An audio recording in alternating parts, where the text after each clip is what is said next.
আসসালামু আলাইকুম।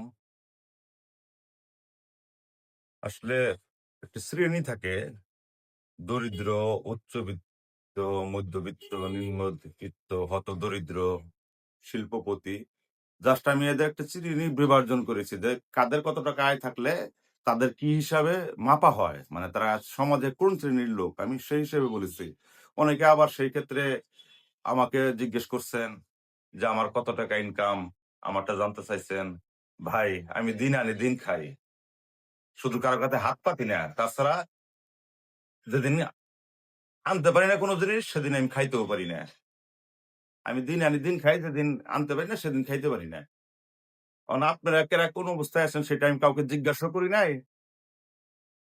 যে আপনারা বলেন, আপনারা নিজেরা অনুধাবন করেন যে তাহলে আপনি কত টাকা কামান, তাহলে আপনি কোন অবস্থানে আছেন। আমি সেই শ্রেণী বিভাজনটা আপনাদের একটু দেখিয়ে দিয়েছি। মানে সমাজের স্তরটা, শিল্পপতির থেকে ভিক্ষুক পর্যন্ত। তাদের মধ্যে আমি ভাই দিন আনি দিন খাই। আর আপনারা কে কি করেন ওইটা আমার জানার ইচ্ছা নাই। কত টাকা কে কেমন তাও জানার ইচ্ছা নাই। কে কিভাবে চলেন তাও আমার জানার ইচ্ছা নাই। যার সমস্যা তার। আপনি ভালো খাবেন, ভালো পড়বেন, আপনি ভালো থাকবেন।